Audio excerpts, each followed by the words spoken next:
So let's start.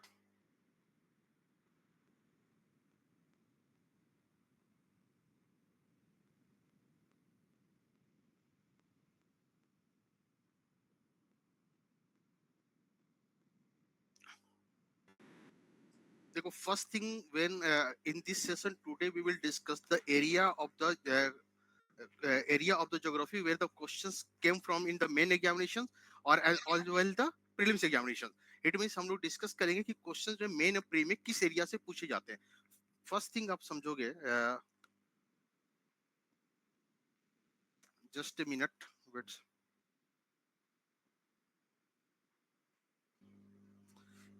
If you can see here, uh,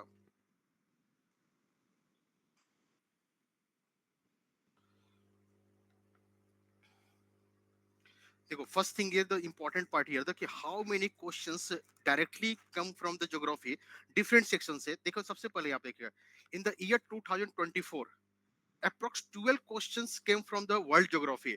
It means here the term used for the world geography, it means in this section we discuss the geomorphology, climatology, oceanography, biogeography, all sections in, includes in this world geography sections. While in the questions जो है, two questions in the from the Indian geography and the agriculture geography जो term यहाँ पर here the three questions from the agriculture geography. Basically the agriculture geography related to the soil sections, nature of the crops, and ये जो topic है, it's also related to the environment and the ecology and the science and technology. It is also related to the environment and ecology and the science and technology. It is इससे related question को solve करने के लिए आपको दोनों के concept को भी solve करना होगा. इसीलिए मैंने इसको अलग से यहाँ पर डाल रखा हुआ ताकि आप ये चीज समझ सको. ठीक है. And the three questions, about the three questions came from the mapping section. So directly came from the mapping section in the 2024 prelims examinations. In the 23, the four questions came from the world geography section. Here the 8 question approx the Indian geography sections. And the one question in the agriculture, almost map negligible. Okay. Same condition in the 2022, 3 questions from the world geography, 5 from the Indian geography, and the one question from the agriculture geography. And here the mapping question is related to 3 questions. ठीक है. ऐसे ही कुछ देखोगे in the 26 2021 में 6 question है, 3 question है, 2 question है, 1 question. It means यदि हम देखें तो in the geography prelims examinations the most of the questions came from the world geography section. Here the world geography means the physical aspects of the world, like in which it means in which we includes the geomorphology, climatology, oceanography, biogeography, all sections. मैं इस session में discuss भी कर दूंगा कि what is the geomorphology और इन the geomorphology sections में कहां से क्वेश्चन मैक्सिमम पूछे जाते हैं. It means in the geomorphology which regions are the important for the examinations. ठीक है. प्री में भी, मेंस में भी. ठीक. उसी तरह से क्लाइमेट में किस एरिया से क्वेश्चंस आते हैं ये डिस्कस करेंगे. फिर हम लोग टॉपिक वाइज चलते चले जाएंगे वन बाय वन. तो आप देख रहे हो कि the maximum question in the geography came from the world geography और द इंडियन ज्योग्राफी सेक्शन. यहाँ पे जो मैंने एग्रीकल्चर ज्योग्राफी रखा ना, it's agriculture geography section here. Sorry, this is agriculture geography. But basically agriculture geography related to the geography plus environment and the ecology and the science and technology. Some questions also from the economy sections. जैसे मान लो MSP पे questions बन रहा है, just like MSP questions, minimum support price. तो minimum support price जो है it's related to the economic section. It means इसीलिए इसको सेपरेट फॉर्म में आपके सामने रखा हुआ ताकि आप इसको रिलेट कर सको. It's not only from the geography related. ठीक है. It's also related to the environment and ecology and science and technology and the also economy sections. Is that clear guys? I hope you all are okay. So it means the maximum question जो है it's came from the directly came from the world geography and the Indian geography. Here the Indian geography is the most important sections. Now all okay? चलो, यहाँ तक तो हमें समझ में आ रहा है ना कि बेसिकली द क्वेश्चंस जनरली कम कहाँ से पूछे इन द प्री एग्जामिनेशंस. इसी तरह से हम लोग मेंस में भी आएंगे. मैं आपको रीजंस भी बताऊंगा कि किस रीजन से. It means which topic is important for the pre examination and the which topic is important for the main examination. फिर उसी के बेसिस में आपको असाइनमेंट दूंगा, टास्क दूंगा, और उसके अकॉर्डिंग हम लोग अगले सेशन में उसको डिस्कस करेंगे कि व्हाट इज द मेन जो उससे रिलेटेड क्वेश्चंस होंगे, उससे रिलेटेड कोई भी कॉन्सेप्ट होगा उसको डिस्कस करेंगे. Is that clear? अब आते हैं. I hope you all guys know you all guys are familiar. of the syllabus of geography. तो प्रीलिम्स के सिलेबस से आप लोग फैमिलियर होंगे सभी लोग, I know, I hope all are familiar. तो इट मींस प्रीलिम्स में देखोगे तो India and the world geography, physical, social, economical geography, ये सब चीजें आप सिलेबस ऑलरेडी जानते हो, तो इसको डिस्कस करने के लिए हमारे पास कोई खास स्कोप नहीं है. Now we came from the mains sections. Basically 2023 के मेंस में अप्रॉक्स नंबर ऑफ क्वेश्चंस 10 पूछे गए थे. तो आउट ऑफ 25, 125 मार्क्स के क्वेश्चन ज्योग्राफी से रहे हैं. It means in the main examination in the 2023, 125 marks questions are directly came from the geography. It means आप सोच सकते हो कि out of the 250, approx 50% sections cover कर रहा था geography in the 2023. Just in the 2022, it's nearby the 100 questions, 100 marks, sorry, 100 marks, not a questions, it's 100 marks. और 2021 it's approx 125, 100, 100, 85. 2018 में थोड़ा सा वेटेज कम हुआ. फिर आप देखो 100, 100, 87, 110, 70. It was almost, if we uh, analyze the questions of the main examination, then we realize the approx the 90 to 100, 90, 90 to 100 marks, it's assured marks. It was out of the 250, directly 90 to 100 marks questions came from the geography. It means the geography is the very important section or subject for us, mainly the pre-examination as well as the main examination. It means हम बात करें in the both examination, it is a very very important topic. इसे हम neglect नहीं कर सकते हैं. Is that clear? ये बात तो सभी समझ पा रहे हो कि it's a very important topic और it cannot be neglected by the any of the aspirants during the preparations. आप प्रिपरेशन के टाइम इसको नेग्लेक्ट नहीं कर सकते हो. तो why it is a yes Kishan out of the 20 it's approx the 10 questions.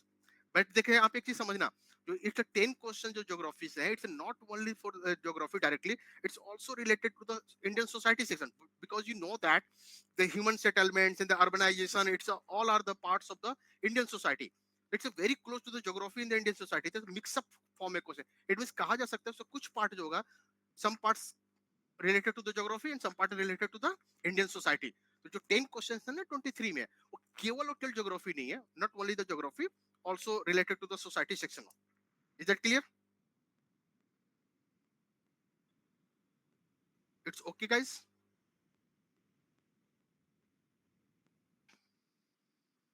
Okay, very good.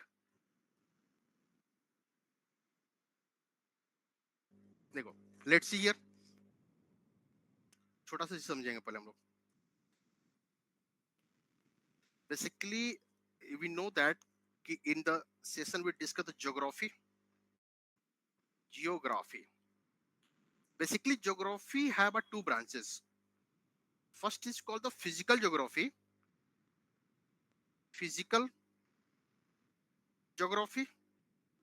and the another one is called the human geography. देखो एक चीज ना यहीं पे आपको समझ जाना अच्छी तरीके से, यहीं पे एकदम क्लियरली समझिएगा. ज्योग्राफी के आंसर लिखने में आपको बहुत हेल्प मिलेगा.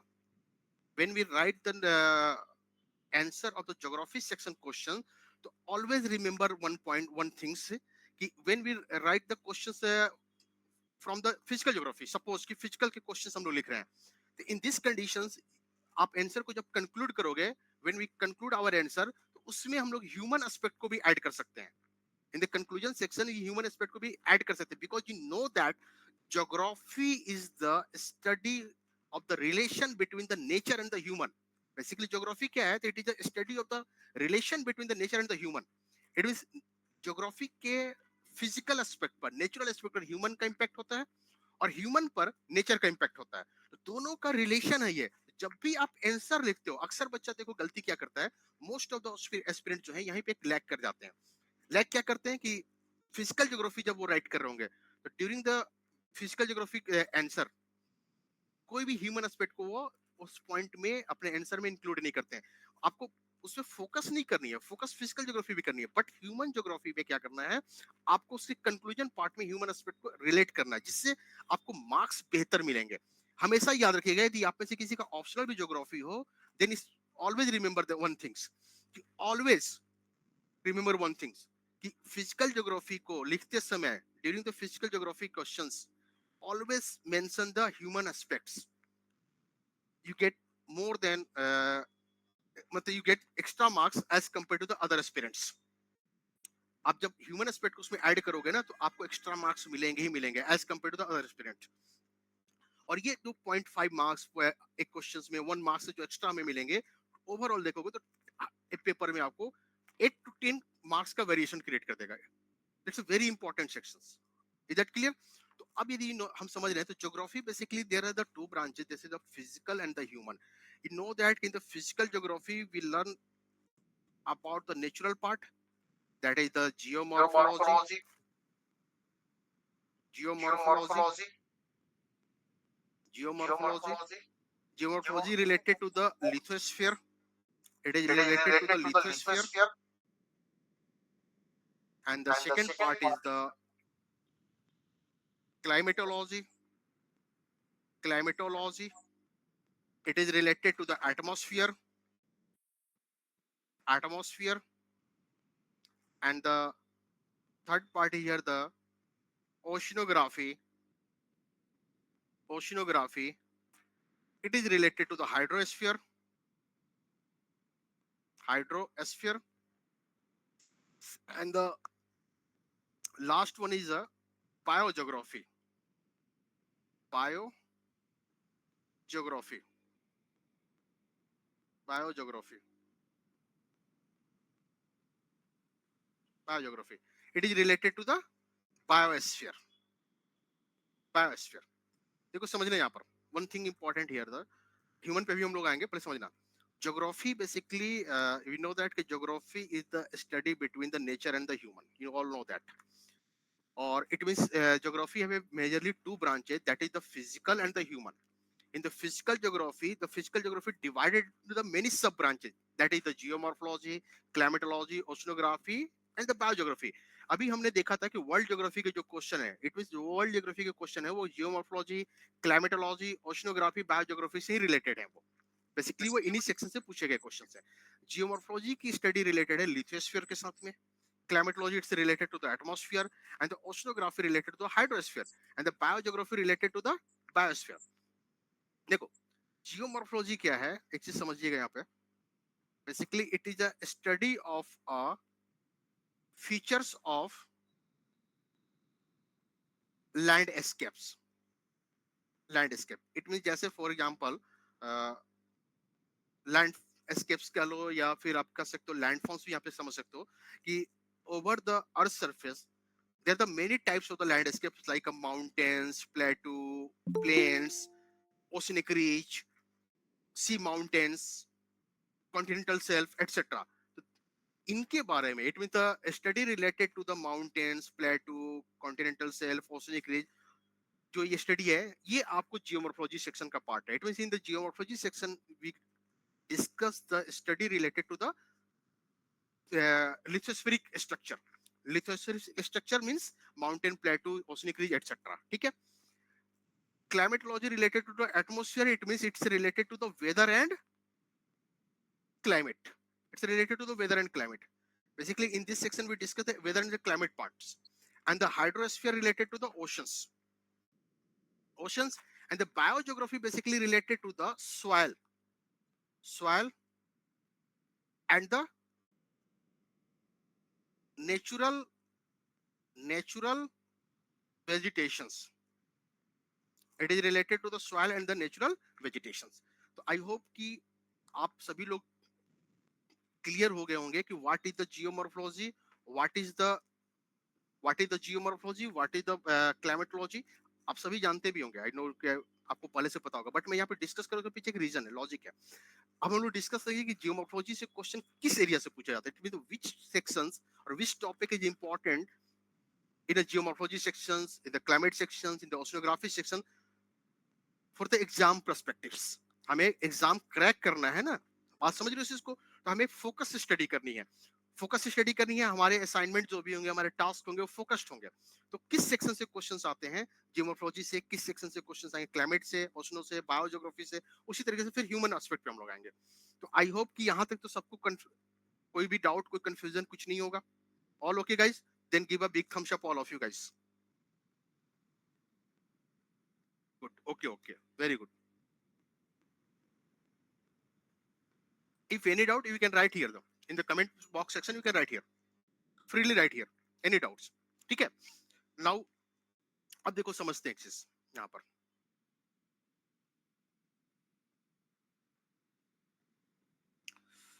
We discuss the physical geography part. समझिएगा.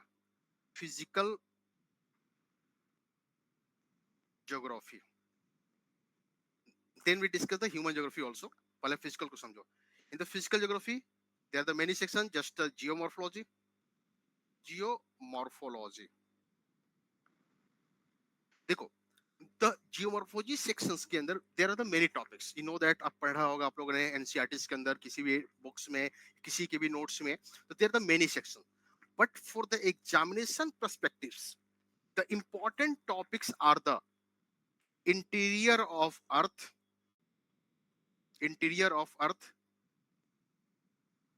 जहां से यूपीएससी में क्वेश्चन पूछे जाते हैं. The area where the questions came from, जो क्वेश्चन केम आ रहे हैं आपको basically the interior of earth. Interior of earth topic basically important है प्रीलिम्स के लिए. देखो एक चीज मैंने क्लियर कर दूं यहाँ पर आपसे कि जो टॉपिक मैं मेंशन कर रहा हूँ सिर्फ उतना ही नहीं पढ़ना है, पढ़ना पूरे सिलेबस को, इंटायर सिलेबस को कवर करना है. बट द टॉपिक में उसको मेंशन करो जिससे मैक्सिमम क्वेश्चन यूपीएससी ने प्रीवियस ईयर में पूछे हुए हैं, मैं उनको यहाँ पे डिस्कस कर रहा हूँ. Interior of earth, rock, continental drift theory,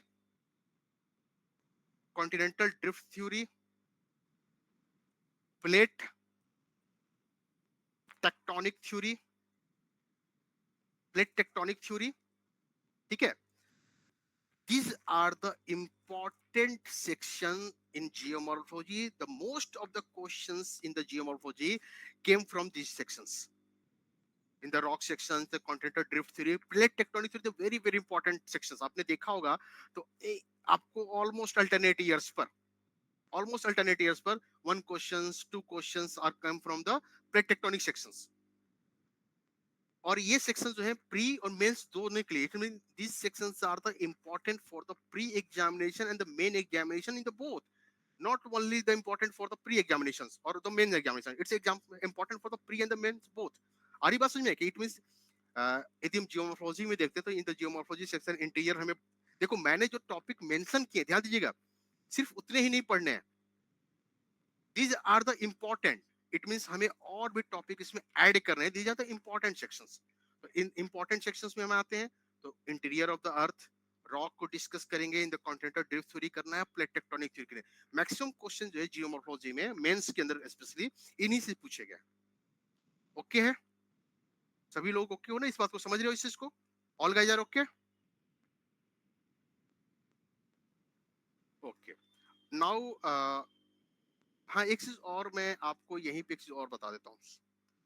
If we discuss the topic of the geomorphology related to the Indian geography, suppose मान लो इंडिया के geomorphology को relate कर दूं मैं, it means इंडिया के mountains plateau related, तो आपको जो questions पूछे गए हैं फिजियोग्राफी से, physiography in the physiography section of India.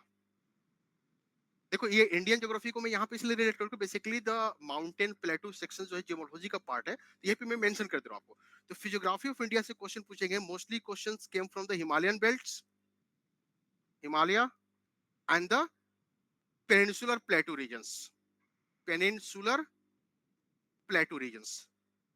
It means हम जो लोग जियोमॉर्फोलॉजी डिस्कस कर रहे होंगे तो जियोमॉर्फोलॉजी में इंडियन जियोमॉर्फोलॉजी सेक्शंस, इंडिया के लैंडस्केप्स की बात करेंगे, लैंडस्केप्स ऑफ इंडिया, तो उसमें फिजियोग्राफी ऑफ इंडिया एक इंपॉर्टेंट सेक्शन है. और in physiography of India there are the two important topic, that is the Himalayan belts and another one is the peninsular plateau regions. It means that these both topics are the very very important topic in a Indian geography sections. But Indian geography का कौन सा part जो हमारे geomorphology से relate होता है, ठीक है. अब आते हैं now the second important topic in the physical geography, that is the climatology. It is a very very important topic. Climatology, climatology is the most important topic in the geography. Each and every year, each and every year questions directly came from the climatology sections. Pre examination as well as the main examination. आ रही मेरी बात समझ में ना कि in the climate section there the many questions directly होंगे pre में भी और मेंस में भी। इसका मतलब होगा कि क्लाइमेट को हम नेग्लेक्ट नहीं कर सकते। It's a very very important sections. ठीक है, क्लाइमेट को आप ऐसे समझ लो कि क्लाइमेट ज्योग्राफी का एक सबसे कोर पार्ट है। तो ऑब्वियस ऑलवेज क्वेश्चंस आपको मिलेंगे ही मिलेंगे, बट क्लाइमेट के क्वेश्चंस रिलेटेड होंगे किसी और सेक्शन के साथ भी। ठीक है, देखो क्लाइमेट के क्वेश्चन जो पूछे जाते हैं maximum questions structure of atmosphere, structure of atmosphere, wind system, wind system,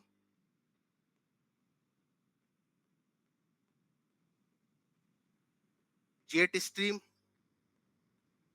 jet stream, cyclone, cyclone specially tropical, tropical cyclone the very important topic in a UPSC civil services examinations for ये topic जो है tropical cyclone is important for the prelims examination as well as the main examination. यदि आप देखिएगा तो last 5 to 7 years में almost 1 year 2 year से gap पे क्वेश्चंस जो है it's came from the tropical cyclone. Almost 1-2 year से गैप से question came from the tropical cyclone regions. ठीक है, तो it's a tropical cyclone the important sections. Now the important regions are the climatic regions, world climatic regions, climatic region। आपने देखा होगा 2024 के prelims में question, in the 2024 prelims question there is a questions came from the world climatic region, that is the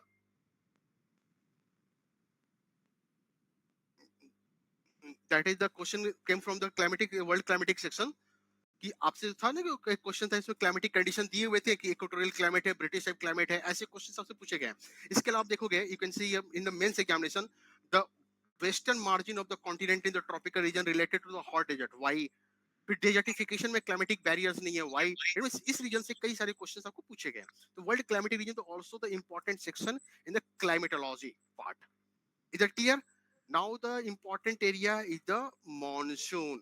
It is the most important region Indian climate से। यदि हम Indian climate की बात करें तो monsoon section is a very important section. It means structure और composition of the atmosphere.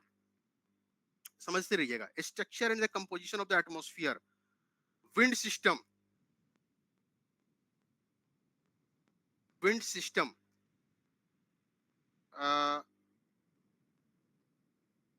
Tropical cyclone, temperate cyclones, world climatic reason, monsoon, these are the important sections। yes Kishan, tell me।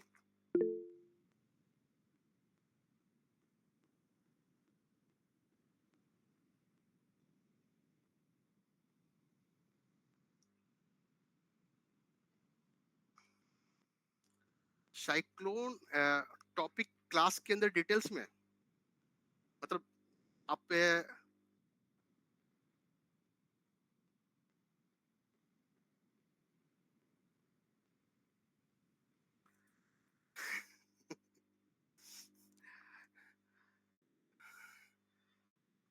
और कोई doubt है किशन आपका इसके अलावा? मैं अभी discuss करता हूँ, बात करता हूँ उस पर। It's a very simple Kishan. इस टाइप के क्वेश्चंस को सॉल्व करने का एक ही अप्रोच होता है, open your eyes. It means यदि आपने सिलेबस को पढ़ा है, समझा है, जस्ट गो। आप किसी भी न्यूज़पेपर में चले जाओ, हिंदू ले लो, इंडियन एक्सप्रेस ले लो, तो उसमें कुछ ऐसे आर्टिकल्स आपको मिलते रहेंगे। तो इट मींस हुआ कि जैसे एक चीज हमेशा याद रखना, मैं क्लास में हमेशा बच्चों को ये बातें कहता हूँ, हमेशा बोलता हूँ ऑलवेज, कि आपको सिलेबस की अच्छी समझ है, उससे रिलेटेड कोई भी न्यूज आपको मिलता है हिंदू में, इंडियन एक्सप्रेस में, किसी भी पेपर में, जो भी पढ़ते हो आप, X Y Z, doesn't matter. तो वो न्यूज आपके लिए इंपॉर्टेंट है और अपने नोट्स में उससे रिलेटेड यदि कुछ मैटर मिला तो तुरंत अपडेट करो। तो इस तरह के क्वेश्चन को सॉल्व करने का एक ही तरीका होता है कि अपने आईज को, अपने ईयर्स को ओपन रखें। और आप बिलीव मी, यदि आपके आपके आईज ईयर ओपन है तो आपको इससे रिलेटेड ये जो कलर कोडिंग की बात कर रहे हो, आपको कभी ना कभी किसी न किसी फॉर्म में जरूर मिला होगा पढ़ते समय। जरूर मिला होगा, आई एम 100% श्योर। या आप टीवी पे न्यूज देख रहे होगे तो उस समय भी कई बार आईएमडी कलर यूज करती है, या कभी आप आईएमडी की वेबसाइट पर जाकर साइक्लोन की फोरकास्टिंग देख रहे होगे, जब अर्ली वार्निंग्स रिलेटेड कोई भी आप इंफॉर्मेशन देख रहे होगे आईएमडी की वेबसाइट्स पे, तो आपको कई कलर्स दिखते होंगे। But most of the aspirants क्या करते हैं कि उसको नेग्लेक्ट कर जाते हैं। आपको करना कुछ नहीं है, तो इट मींस अपने को यदि अपने आईज को ओपन रखोगे तो ऐसे क्वेश्चन इजीली सॉल्व कर पाओगे। यस यस किशन मोस्टली बच्चे इसको इग्नोर कर जाते हैं। यही तो है ना, जब हम लोग क्लास में इसको डिस्कस करते हैं, इसीलिए तो इसका इंपॉर्टेंस आपके लिए, जब हम मेंटरिंग सेक्शन में है ना, तो इट्स इंपॉर्टेंट फॉर अस कि हम साइक्लोन से डिटेल्स में पढ़ चुके हैं। यू नो दैट सभी लोग यहाँ पे जितने लोग हैं सबने पढ़ रखा हो, डिटेल्स में पढ़ रखा हो, ऐसा कोई नहीं है कि जिसने डिटेल्स में नहीं पढ़ रखी हो। बट हमें क्या अप्रोच रखना है किस टॉपिक को पढ़ने के लिए, जैसे मैंने कई सारे टॉपिक्स का भी नाम लिखा, भी और सारे भी टॉपिक्स हैं, किस अप्रोच में उसको डिस्कस करना है, यही तो हमारी करना है इस मेंटरिंग सेक्शन में। सर जो क्वेश्चंस पूछे जाते हैं वो डायरेक्ट क्वेश्चन नहीं पूछे जाते हैं। यस यस जैसे कि ट्रॉपिकल साइक डिफरेंस बिटवीन ट्रॉपिकल साइक्लोन और टेम्परेट साइक्लोन यस और कंडीशंस रिलेटेड टू दैट, हम लोग जो पढ़ते हैं ट्रेडिशनल बुक्स में, तो वो वही सारे रहते हैं कि formation of cyclone, low pressure, high yes pressure yes cyclone, yes yes. Anti cyclone, और कोई ऐसा भी क्वेश्चन होता है जैसे कि फ्योर्ड, तो उसके बारे में बहुत ज्यादा डिटेल्स बुक में नहीं दिया हुआ रहता है। और उसके साथ कुछ टेल क्वेश्चंस भी रहते हैं जैसे कि why they form picture skew around the world, तो इस टाइप का क्वेश्चन, या फिर व्हाट आर प्राइमरी रॉक्स। तो ये जो टर्म बेस्ड क्वेश्चंस होता है तो वो एक्चुअल एग्जाम में ही नजर आते हैं, वो कोई टेस्ट सीरीज में भी नजर नहीं आते हैं। किशन ऐसी बात नहीं है, जहाँ तक मैं समझ पा रहा हूँ कि आई होप कि जो ये आपने जितने भी क्वेश्चन अभी बोले हैं, यस अ, सर। मेरी कोई बच्चा इस क्लास में यहाँ पे है जो इसने मेरी क्लास की हुई है ज्योग्राफी की, कोई भी है यहाँ पे, एनीवन जिसने मुझसे पूरी ज्योग्राफी पढ़ी हुई है, एनीवन हियर? अंजलि यस। तो ये आपने किशन के क्वेश्चन सुने थे आपने, जागृति अंजलि आप लोगों ने, जो किशन ने क्वेश्चन किए थे कि जैसे साइक्लोन्स की कलर कोडिंग पर हो या फिर आपको फ्योर्ड कोस्ट पे हो, तो ऐसे क्वेश्चन क्या क्लास में मैंने डिस्कस करते समय बताया, कभी जिक्र किया हुआ है कभी भी? मैं अभी आप किशन आपके क्वेश्चन पे आ जाऊंगा, मैं कल पूछ रहा हूँ इन लोगों से, ऐसा कभी हुआ है कि किसी फॉर्मेट में किसी भी, देखो डायरेक्टली कई बार प्राइमरी रॉक्स की आप फीचर्स की जो बात कर रहे थे, तो आई होप कि क्लासेस आपने यदि प्रॉपरली की होंगी। आपने किशन क्लासेस की हैं क्या ज्योग्राफी की? यस सर, मैंने मैंने दिल्ली में किया था, सबीर अच्छा, सर से किया था। अच्छा सभी सर से किया था। तो आपने क्लासेस की तो सर हमें सर ध्यान नहीं दिया होगा I think Kishan, may be हो सकता है कि सर ने बताया, बट उस टाइम पे हम कई बार क्या होता है ना कि हम फर्स्ट टाइम पढ़ रहे थे, आपका बैकग्राउंड तो होगा नहीं ज्योग्राफी का आई थिंक किशन, नो कोई सर। होगा? हाँ, नो कोई सर। बैकग्राउंड आपका होगा नहीं। तो उस समय में क्या होता है ना कि हम जब फर्स्ट टाइम पढ़ रहे थे तो जो सर बताना चाहते हैं कई बार हम उसको रिलेट नहीं कर पाते हैं उस टाइम पे at a yes sir. Particular time. उसीलिए इस सेशन का मेंटरशिप का आपके लिए इंपॉर्टेंस है। अब बात को समझिएगा मेरे, तो जो आपको इस तरह के जितने भी क्वेरीज हैं, क्वेश्चंस हैं, जब वन देखो मैं आपको ना सेक्शन वाइज कराऊंगा, एक एक करके टॉपिक वाइज कराऊंगा, इंटायर सिलेबस को कवर करूंगा, मैं आपको टास्क देता जाऊंगा इतने दिनों का, उससे रिलेटेड चीजें जो भी होंगी उसको डिस्कस करते चले जाएंगे। जब मैं पूरा कवर कर दूंगा ना, तो आपको इस तरह के जितने भी डायमेंशन वो मिल जाएंगे आपको कि कैसे सोचने हैं। और सोचने का एक ही बात हमेशा याद रखिए किशन, जब भी आपको जैसे मान लो मैं बोलूं तो अभी 3 to 4 days बिफोर एक न्यूज था हिंदू के अंदर, शायद आपने पढ़ा भी होगा, 4-5 दिन ही हो रहे होंगे आई थिंक, मुझे एग्जैक्टली डेट नहीं याद है, कि जो अरबियन सी मानसून का पैटर्न है as compare to the bay of Bengal इस बार थोड़ा डिफरेंट रहा है। तो उसके पीछे पैसिफिक ओशन की वार्मिंग का रिलेशन, सदर्न ओशन के वार्मिंग का रिलेशन पे एक बहुत अच्छा आर्टिकल हिंदू में आया हुआ था, शायद मे बी आपने देखा होगा, मे बी स्किप कर गए होगे, दोनों चीज हो सकती हैं। तो अब यदि मान लो मॉनसून हमने पढ़ा, सपोज ना मेरी बात को मैं आपको समझाने की कोशिश कर रहा हूँ, मॉनसून हमने पढ़ा, तो मॉनसून पढ़ा, मॉनसून के ट्रेडिशनल पैटर्न्स को हमने समझा, बट उससे लेटेस्ट रिसर्च अभी हमने उस पेपर के अंदर पढ़ा, न्यूज पेपर के अंदर पढ़ा, तो अब उसको हम अपने इन्फॉर्मेशन में एड ऑन कर देंगे, क्योंकि हमें पता है कि यूपीएससी जो है वहां पर उसको प्रैक्टिकल एस्पेक्ट में क्वेश्चंस बनाती है, तो हमारी इन्फॉर्मेशन में ऐड ऑन हो जाएगा वो। हमारी बात समझ में है? तो अब आपने ट्रेडिशनल में जो क्लास के अंदर पढ़ा था उसका जो लेटेस्ट रिसर्च आते हैं वो पेपर के अंदर ही आपको मिलेंगे। अब नए नए रिसर्च चल रहे हैं किसी फील्ड में, तो आपको अभी करंट भी मिलेंगे ना वो, तो उसको आपको अपने नोट्स के अंदर ऐड करना है। और धीरे धीरे जब आप ऐड करते चले जाओगे ना, तो आप पाओगे कि कंफर्टेबल कंडीशन में आ गए, मोस्टली क्वेश्चन आपसे सॉल्व होने लग जाएंगे। मुझे नहीं लगता कि कोई दिक्कत आनी चाहिए। Yes sir, most of the questions solve हो जाते हैं, लेकिन कुछ एक क्वेश्चन होता है जिसमें कि वहां पर थिंकिंग एबिलिटीज मांगता है, तो उसमें वो बहुत वो ज्यादा अच्छे क्वेश्चन से देखो प्रेजेंट ऐसे नहीं कर पाते। नहीं, तो ऐसे क्वेश्चंस हाँ। आपको इसलिए प्रॉब्लम एक और आती है कि लैक ऑफ रिवीजन भी इसमें मैटर करता है, क्योंकि जितना अधिक रिवीजन करोगे उसकी कॉन्सेप्ट क्लैरिटी बढ़ती चली जाएगी, और कॉन्सेप्ट क्लैरिटी बढ़ेगी तो ऑब्वियस है उसके कई डायमेंशन आप सोच पाओगे। जैसे होता है ना, जैसे कोई क्वेश्चन आया, फॉर एग्जांपल से आपने प्राइमरी रॉक का नाम लिया था, तो basically you yes no sir, that कि आवर अर्थ जो है मेनली कंसिस्ट हो रहा था इग्नियस रॉक से, और igneous rock is yes also sir, called the primary rock. तो अब क्या होता है कि यस जब सर, हम रिवीजन करेंगे ना, इसको मल्टीपल रिवीजन करेंगे, तो हमारे कई, देखो आप ऐसे एकदम सिंपल सोच रहे, जब कोई भी टॉपिक आप फर्स्ट टाइम पढ़ते होगे तो उसके डायमेंशन आपके पास बहुत लिमिटेड होते हैं। सेकंड टाइम पढ़ते हो तो उसके और डायमेंशन आपके खुलते जाते हैं, थर्ड टाइम और, तो जितना अधिक रिवीजन से मोर डायमेंशन, और उस कंडीशन में आप एग्जाम में कंफर्टेबल हो जाइएगा। आई एम 100% श्योर कि आपकी जो रिवीजन मल्टीपल होंगे तो आप जितने डायमेंशन पे बेसिक क्वेश्चन बनाती है तो आप सोच पाओगे। हाँ, एक दो क्वेश्चंस कभी कभार ऐसा हो सकता है, रेयर ऑफ द रेयरेस्ट, कि आप वहां तक नहीं पहुंच पाओ, हो सकता है ऐसे एक दो क्वेश्चन की, क्योंकि geography is a very vast subject, you know all know that it's a very vast subject. तो 100% यहाँ पे गारंटी दे पाना बहुत टफ हो जाता है, but most of the question कर पाओ। कभी कभार एक या दो क्वेश्चन, वो भी रेयर ऑफ द रेयरेस्ट, आपसे एक दो क्वेश्चन फंसेंगे। ठीक है, बात मेरी समझ में आ रही है आपको किशन? आप सुन पा रहे हैं Kishan? All okay?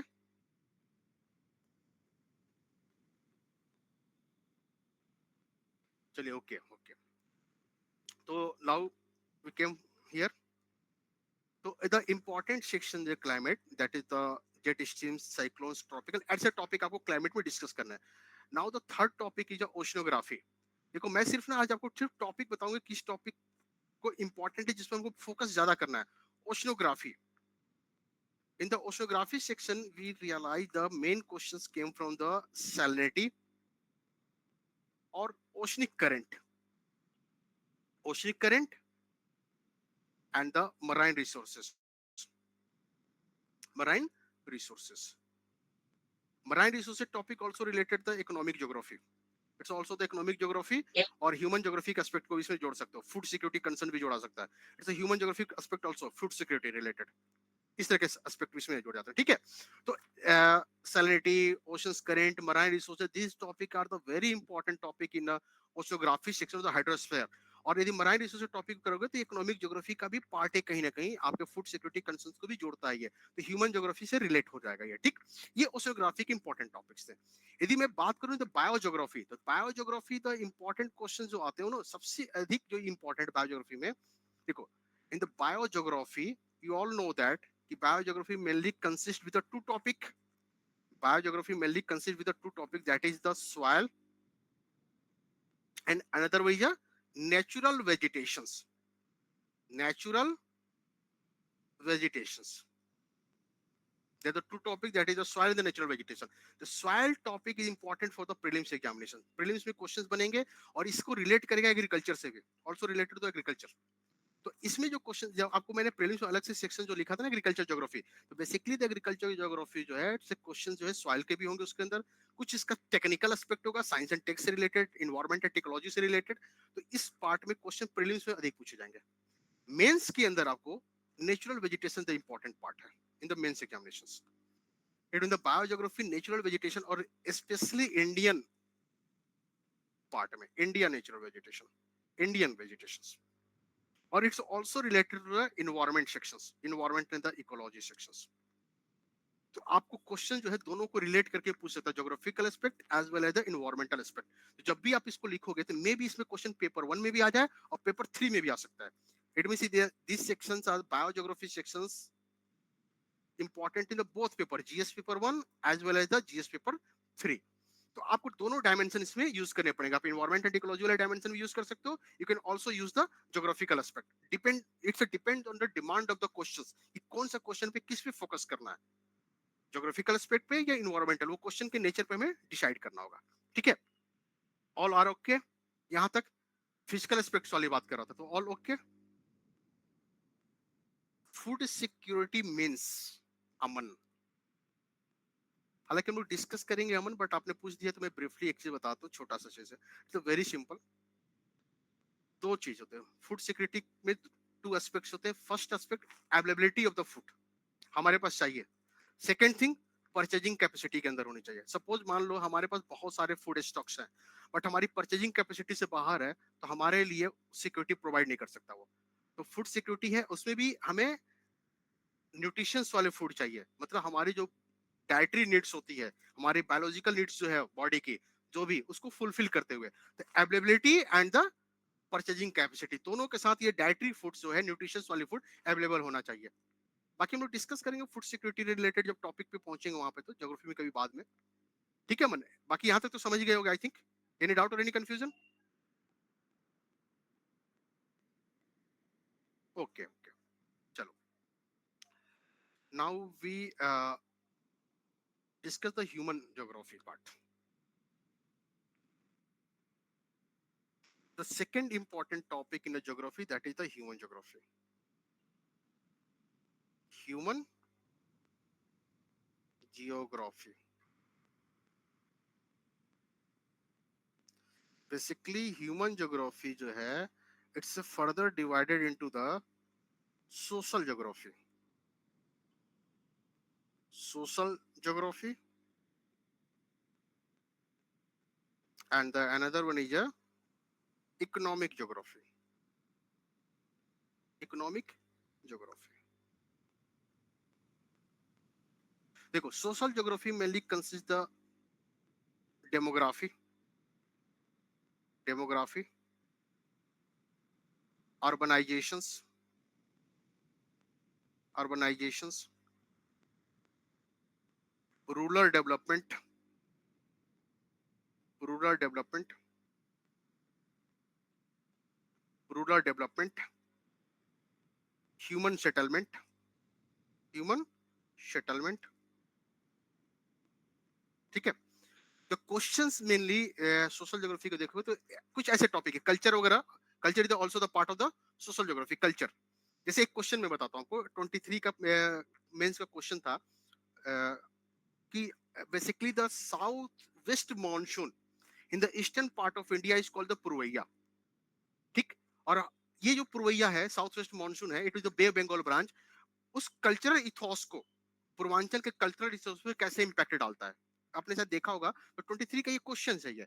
It is the cultural aspect is related to the social geography. South west monsoon related to the climate section, the physical geography. It is the physical geography को हमने ह्यूमन ज्योग्राफी के साथ या social geography के साथ relate करके question UPSC ने आपके सामने रखा हुआ है। आ रही बात समझ में? तो आपको दोनों को रिलेट करके, मैंने आपको शुरू में बोला था कि ज्योग्राफी बेसिकली क्या है, स्टडी है, रिलेशन है दोनों के बीच का, फिजिकल पार्ट का और ह्यूमन पार्ट का। तो ये सारी जो सेक्शंस है ज्योग्राफी में, सोशल ज्योग्राफी का पार्ट है, जिसमें एग्जाम के पर्सपेक्टिव से इंपॉर्टेंट है इधर demographic section. Demography mainly important है प्रीलिम्स में भी, प्रीलिम्स में भी इंपॉर्टेंट है ये। Urbanization section, urbanization also related to the Indian society part, Indian society. So the, जैसे मान लो अर्बनाइजेशन के साथ कोई इश्यूज बनते हैं, जैसे फॉर एग्जांपल एक्सेस अर्बनाइजेशन है, रैपिड अर्बनाइजेशन है, उसकी वजह से आपको स्लम्स डेवलपमेंट हो रहे हैं, ऐसे कोई इश्यूज क्रिएट हो रहे हैं, तो आपको सोसाइटी से भी रिलेटेड होगा ये part. Rural development also related to the society sections. Cultural aspect जो है ये आपका जो इंपॉर्टेंट सेक्शंस है।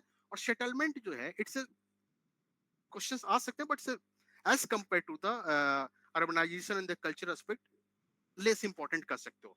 तो ये सेक्शन जो है आपको सोशल ज्योग्राफी वाले part, it's a part of the human geography, जहां से क्वेश्चन यूपीएससी मेनली मेन से पूछती है। ठीक है। इन द इकोनॉमिक सेक्शन हम आते हैं। In the economic geography basically the agriculture, it's related to the food security, food security section आपका। यहां से क्वेश्चन है। माइनिंग, माइनिंग वाला पार्ट है, it's also the important part. Industry, industry, it mean the agriculture, mining, industry, these topics are very important topic in a main examination or also exam important in a pre examination. These are the economic geography topic. आपने देखा होगा mostly question जो है economic geography के, वो agriculture से, mining से, industry से रिलेट किए गए होंगे। यदि आप देखोगे ना ज्योग्राफी के क्वेश्चंस, प्रीवियस क्वेश्चन, तो मोस्ट ऑफ द क्वेश्चन जो है it's directly related to the this sections. तो आई होप कि आपको ये समझ में आ गया होगा कि ज्योग्राफी के किस रीजन में हमें मेन फोकस करने हैं। और रिसोर्सेज जो पार्ट है, रिसोर्सेज में वाटर रिसोर्सेज वाला जो सेक्शन है, it's also the important section है। वाटर रिसोर्सेज से भी क्वेश्चन यूपीएससी ने बहुत सारे पूछे, मेंस के अंदर भी, प्रीलिम्स के अंदर भी। तो यहाँ तक all are okay? Any doubt, any confusion, any questions? if you have any questions, any down doubt, let you can write here in the chat box also, or पूछ भी सकते हो डायरेक्टली और चैट बॉक्स में भी लिख सकते हो, एनी डाउट और एनी कंफ्यूजन। देखो मैंने सिर्फ आज आपसे डिस्कस किया the area, important area of geography जो एग्जाम के पर्सपेक्टिव से इंपॉर्टेंट है, जहां से क्वेश्चन जनरली पूछती है। बट एक चीज मैं क्लियर कर दूं, वन थिंग्स हियर, कि इंटायर सिलेबस को कवर करना है, स्किप नहीं करना है, बट इनमें हमें फोकस करना है। ये मत सोच लेना कि सिर्फ इसी रीजन को पढ़ना है। दिक्कत यही होती है, कई बार प्रॉब्लम्स क्या होती है, यदि बच्चों से बोल दो कि एरिया इंपॉर्टेंट है तो बच्चे क्या करते हैं, वो ये सोचने लगते हैं कि सर ने बोला ये इंपॉर्टेंट टॉपिक है, बस इसी को पढ़ लेते हैं। तो उस कंडीशन में यूपीएससी में आप प्री मेंस में फंस सकते हो। स्पेशली प्री में तो प्रॉब्लम हो सकती है, मेंस में भी आप बच जाओ, क्योंकि मेंस में क्वेश्चन इन्हीं की राउंड में आपको मिलेगा, नियर बाय तो मिल सकता है। Most of the question near by then this topics मिलेंगे in the main examination, but the prelims is very wide regions, prelims है वेरी वाइड एरिया, तो वहां पे आपके पास जो पॉसिबिलिटीज है, आप ट्रैप हो सकते हो, फंस सकते हो। तो उस कंडीशन में आपको इंटायर सिलेबस को कवर करना है। और एक चीज मैं सबको बोलूंगा, आप सभी लोगों को ये काम जरूर करना है। एक काम है आपको मैप वर्क, घर पे बैठ के मैप वर्क जरूर करना है। और एनसीईआरटी मेनली क्लास 11th वाली बहुत अच्छी से, बोथ फिजिकल ज्योग्राफी भी और इंडियन ज्योग्राफी भी, दोनों बहुत अच्छे से पढ़नी है इन दोनों चीजों को। तो क्लास 11th की एनसीईआरटी आपके पास, देखो जो भी नोट्स है उन नोट्स को फॉलो करना, जो भी करना, बस एनसीईआरटी को, क्लास 11th की एनसीईआरटी को बहुत अच्छे से पढ़ना, दोनों Indian geography as well the fundamentals of the physical geography, plus map work करने हैं। मैप वर्क इंपॉर्टेंट इसलिए है कि यदि आप देखोगे, यू कैन सी हियर, तो the questions you can realize here, three question one question two question is directly came from the mapping section. और मैपिंग पे ऐसी कमांड होगी तो आपको आईआर के जो क्वेश्चंस हैं, यदि आईआर वाले क्वेश्चन जो यूपीएससी पूछती है प्रीलिम्स में, वो भी आप सॉल्व कर पाओगे मैपिंग के बेसिस पे केवल। आई बात मेरी समझ में? यहाँ तक सभी ओके है ना, कि क्या करना है, ये काम जरूर करना है। अब हमारी स्ट्रेटेजी कैसी होगी, हम लोग कैसे पढ़ेंगे? देखो वेरी सिंपल, सारे सेक्शन को एक साथ नहीं पढ़ सकते, वन बाय वन डिस्कस करेंगे। देखो होता क्या है कि human geography is the very important section in UPSC main examination as well the pre examination. Most of the aspirants होते हैं ह्यूमन ज्योग्राफी को नेग्लेक्ट कर देते हैं, most of the aspirants.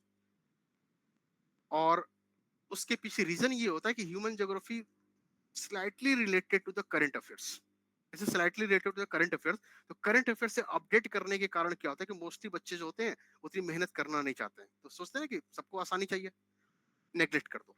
But आप यदि क्वेश्चन को एनालाइज कर रहोगे, तो लास्ट 7 to 8 years में most of the questions direct और इनडायरेक्टली ह्यूमन ज्योग्राफी से। बट एक चीज और समझो, ह्यूमन ज्योग्राफी हमें समझनी है, बट ह्यूमन ज्योग्राफी की अंडरस्टैंडिंग तभी डेवलप कर पाओगे जब आपका फिजिकल कॉन्सेप्ट क्लियर हो। यदि फिजिकल के कॉन्सेप्ट में प्रॉब्लम है तो ह्यूमन कॉन्सेप्ट आपके लिए थोड़ा सा लिटिल बिट डिफिकल्ट होगा। जैसे मान लो मैंने क्वेश्चन किया कि 23 में क्वेश्चन आ रहा है कि मॉनसून विंड जो है, साउथ वेस्ट मॉनसून पूर्वैया है, कल्चरल इथोस को कैसे इंपैक्ट करता है, तो cultural ethos is a part of the human geography. But यदि मॉनसून के कॉन्सेप्ट को नहीं जानते होंगे और कैसे रेनफॉल्स, विंड सिस्टम्स हमारे क्लॉथिंग पैटर्न्स को, हमारे फूड पैटर्न्स को, हमारे फेस्टिवल्स को कंट्रोल करता है, तो उस कंडीशन में आप उस क्वेश्चन का बेटर आंसर नहीं लिख सकते हो। आई बात समझ में? तो फिजिकल ज्योग्राफी की भी नॉलेज हमारे लिए रिक्वायर्ड हो जाती है, मतलब उसको नेग्लेक्ट नहीं कर सकते। और क्वेश्चंस पूछे भी जाते हैं फिजिकल ज्योग्राफी से, ये भी नहीं कि क्वेश्चंस नहीं आते। हाँ, ह्यूमन ज्योग्राफी एक इंपॉर्टेंट है जहाँ से क्वेश्चन ज्यादा आते हैं, तो उसको हम नेग्लेक्ट नहीं कर सकते। इसीलिए आपके पास करंट अफेयर्स यानी न्यूज़पेपर पे फोकस करना है। देखो हम लोग स्टार्ट करेंगे, डायरेक्टली करेंगे पहले फिजिकल ज्योग्राफी से। जो नेक्स्ट सेक्शन हम लोग करेंगे फिजिकल ज्योग्राफी से। अब देखो यहाँ पे क्या है, फिजिकल ज्योग्राफी में स्टार्ट करेंगे हम लोग वन बाय वन जियोमॉर्फोलॉजी से, जियोमॉर्फोलॉजी से। और मैं आपको कुछ असाइनमेंट देता हूँ, कुछ टॉपिक्स जिन्हें आपको पढ़ने हैं, इससे रिलेटेड कोई भी डाउट्स होंगे उसे हमें डिस्कस करें। Interior of earth, geomorphic forces, geomorphic forces, rocks and the geomagnetism, geomagnetism. Geomagnetism topic जो है जीएस में थोड़ा सा कह सकते हो इंपॉर्टेंस लेस इंपॉर्टेंट टॉपिक है जीएस के पर्सपेक्टिव से। ज्योग्राफी ऑप्शनल में इस पे क्वेश्चंस पूछे जाते हैं, it's a very important for the geography optional sections, but GS में इसका लेस इंपॉर्टेंट है, बट फिर भी हम लोग सेफ जोन में रहेंगे, इंटायर सिलेबस को कवर करना। तो ये 4 टॉपिक आपका असाइनमेंट है। मेरा नेक्स्ट सेशन जो है आज है 19 है ना, 21 को है, इस डेट को मैं मिलूंगा। इट मींस आपको कल के गैप लेकर के, एक दिन के गैप के बाद है, डे आफ्टर टुमारो हम लोग मिलेंगे। तो इसमें आपको ये टॉपिक सुनिएगा मेरी बात को ध्यान से, इसको आपको पढ़ने हैं। पढ़ने के बाद इन टॉपिक को पढ़ने हैं, पढ़ने के बाद आपके कोई भी डाउट्स होंगे इन टॉपिक से रिलेटेड तो वो हम लोग डिस्कस करेंगे। देन इन टॉपिक से related previous year prelims and the mains के क्वेश्चन होंगे उसको हम लोग डिस्कस करेंगे नेक्स्ट सेशन में, ठीक है। तो ये जो टॉपिक मैंने आपको लिखे थे 4 topic, interior of earth, geomorphic forces, rocks and the geomagnetism, इससे आपको पढ़ने हैं। देन जो भी आपके डाउट्स होंगे, कहीं पे भी कोई कंफ्यूजन होगा, मे भी किसी बच्चे को कॉन्सेप्ट समझने में कहीं पे दिक्कत होगी, उसको डिस्कस करेंगे और फिर उससे रिलेटेड क्वेश्चंस करेंगे। तो all guys okay? If you all are okay then give a big thumbs up all of you. You all are okay ना? Okay okay. तो चलिए ओके, किसी को कुछ पूछना हो तो पूछ सकते हो अभी सेशन एंड करने से पहले। In the last any questions, any doubt आप पूछ सकते हैं अभी, फिर हम लोग सेशन एंड करेंगे। फिर हम लोग यस बताइए गोपाल। सर एनसीईआरटी में सारे चैप्टर्स पढ़ने हैं 11 के या कुछ ही चैप्टर्स हैं जिसको नहीं पढ़ना है? करने सारे हैं, इंटायर सेक्शन करने, बट आप ना मेरे साथ चलते जाओ, अभी जो मैंने टॉपिक दिया ना सिर्फ उनको भी पढ़ो आपको, ओके ओके सर। ठीक है। जियोमैग्नेटिज्म एनसीईआरटी में नहीं मिलेगा, लेकिन आपको बहुत ओके उसमें छोटा सा कॉन्सेप्ट मिलेगा, बट डिटेल्स में आपको नहीं मिलेगा। तो मे भी आपके पास कोई नोट्स होगा जहाँ पे कोई भी नोट्स पड़े होंगे आपके पास, या कोई एडवांस में कोई भी बुक होगी तो उसको आप यूज कर सकते हो, ओके सर। ठीक है। Okay okay. और एनी डाउट किसी के और के questions? Hello, sir. Yes yes. Apart from the NCERT, can you please give some suggestion books? Basically NCERT तो more than enough, NCERT plus current affairs, it's more than enough. The problem with me is that when I read NCERT, I could not understand anything in geography book. In NCERT you have a problems in NCERT? Yeah, when I read the NCERT of geography book, I could not understand anything, sir. Basically the NCERT language is a little difficult as compared to the other book, so you can go through the GC Leong book for the physical geography, but GC Leong जो है Indian geography cover नहीं करा, it's not cover the Indian geography section, so you can go through the GC Leong. GC Leong को आप use कर सकते हो in the reference book. You can also use the one book or geography class 11th and the 12th by D.R. Khuller. You can also go through this book. D.R. Khuller. इनकी 11th 12th की book है, इसको also आप कर जा सकते हो। It's a easy language book और I think कि easily आप understand कर पाओगे। Sir, what I need the book is that the book need to represent the diagrammatically, because NCERT there is there is no much diagram. Only the that's the problem. Diagram sections के लिए हम लोग session में रहेंगे, class के अंदर discuss करेंगे in this session, don't worry. Okay, sir. If you know any book are properly in the diagram sections etc, तो maybe आपने क्लासेस की हुई है क्या? You taken classes, geography taken classes any? Yes, sir. Yes. तो आपने class में पढ़े होंगे, सर ने पढ़ाए होंगे आपको, मे बी डायग्रामेटिक फॉर्म में, बट हम लोग सेशन में डिस्कस करेंगे, don't worry. Okay, sir. Thank you. Any doubt? Anyone guys? Yes, sir. Tell me. Hello, sir. Sir, the topics you gave for the next session to read, we will read that from class 11 NCERT and GC Leong both. We can refer. Class 11 NCERT, GC Leong book और your notes, आप जहाँ से, it's your choice, आपको complete करने हैं NCERT से भी, class note से भी, GC Leong से भी। यदि कहीं कोई डाउट्स होंगे then you tell me. Okay, sir. Thank you. It's totally depends on you कि आपका सोर्स क्या है। मैंने एनसीईआरटी इसलिए बोला है कि देखो आप एनसीईआरटी इंपॉर्टेंट इसलिए कि आप यदि शायद क्वेश्चंस को देखिएगा तो many times the question directly came from the NCERT lines. आपने शायद देखा भी होगा कि NCERT की लाइन से डायरेक्ट क्वेश्चंस होते हैं, इसलिए मैं NCERT पढ़ने के लिए रिकमेंड करता हूँ. Is that Okay, clear? sir. Thank you. Yes, sir. Thank you. और any doubt, any questions? तो मिलते हैं हम लोग फिर एक शॉर्ट ब्रेक के बाद. तो thank you guys and good night all of you guys. Take care. Bye. See you again. Good night, sir.